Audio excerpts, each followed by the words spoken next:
নমস্কার বন্ধুরা, সকলকে স্বাগত সোনুর রান্নাঘরে। আমি আবার একটা নতুন রেসিপি নিয়ে এসেছি। দেখুন, এটা মাছের ডিম রান্না করেছিলাম, একটু বেশি হয়ে গেছে।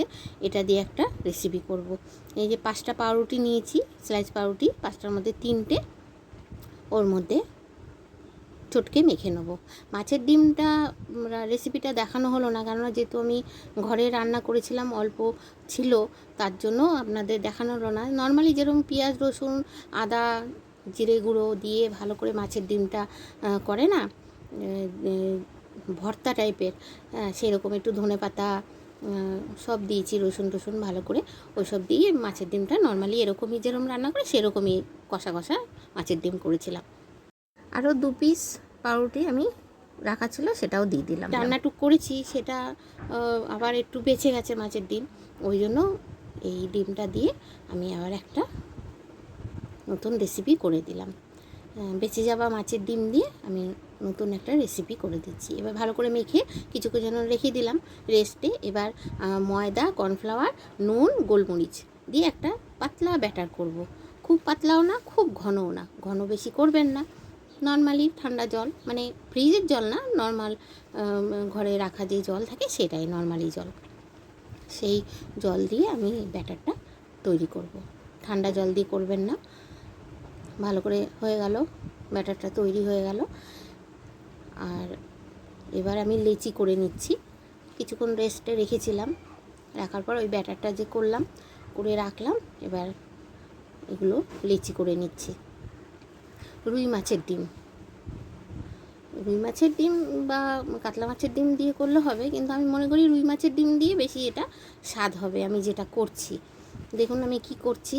রুই মাছের ডিম দিয়ে ভালো করে পাউরুটিটা মেখে নিলাম। 5টা পাউরুটি লেগেছে আমার, 5টা পাউরুটি পিস লেগেছে। এটা স্লাইস পাউরুটি। ভালো করে মেখে নিয়ে রেস্টে রেখে তারপরে একটা সুন্দর, কি বলেন তো, মাছের ডিমের কাটলেট, দেখেন সেটটা করে নিলাম। আপনারা গোলও করতে পারেন, লম্বাও করতে পারেন, আর এরকম সুন্দর করে হাতে বেশ লম্বা করে প্রেসার দিয়ে চাপ দিয়ে কাটলেটের আকার বানিয়ে নিতে পারেন। দেখুন, যেরকম মন চায় সেরকম বানিয়ে নেবে। এই আমাদের এখানে ভালো বৃষ্টি হচ্ছে অনেক দিন পর, মানে একটা জোরদার, কালকে রাতের থেকে শুরু হয়েছে বৃষ্টিটা। হ্যাঁ, তাই বন্ধুরা, এটা আমি রাতেই করেছিলাম, সন্ধেবেলা এই টিফিনটা করেছি। তাই তখন আমি দিতে পারিনি, আপনাদের মাঝে তুলে ধরতে পারিনি, তাই এখন আপনাদের কাছে শেয়ার করছি। ভালো লাগলে একটু লাইক, শেয়ার, কমেন্ট, সাবস্ক্রাইব করে দেবেন।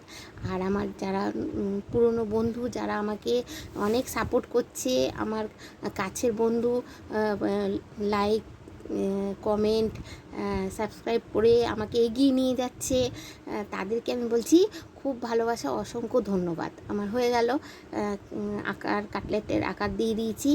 এবার আমি কি করব, আমি ব্রেড ক্রাম্ব নিয়ে নিয়েছি, আর ওই ব্যাটারটা করেছি সেটাও নিয়ে নিলাম।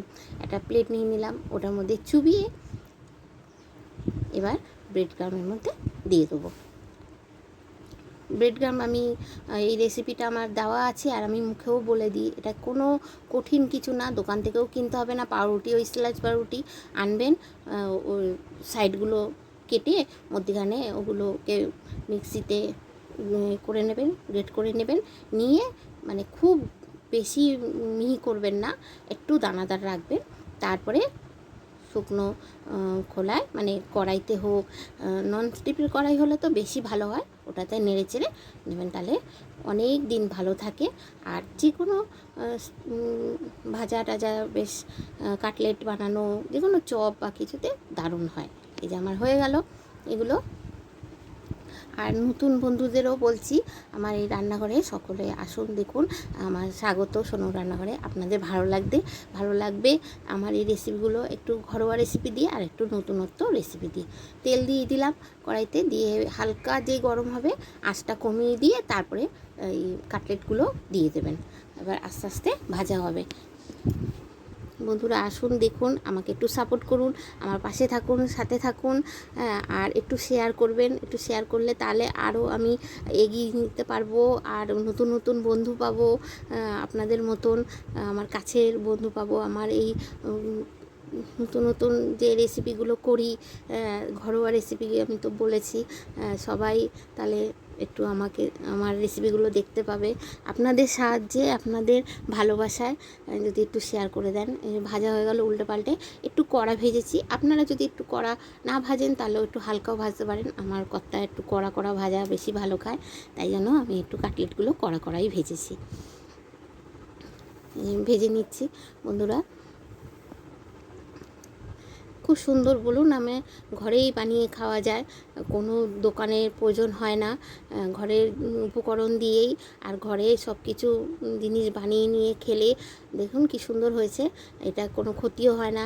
দোকানে অনেক রকম ভেজাল জাতীয় জিনিস থাকে, অনেক বাসি টাসি থাকে, অনেক কিছু থাকে, এতে শরীর খারাপও হয়।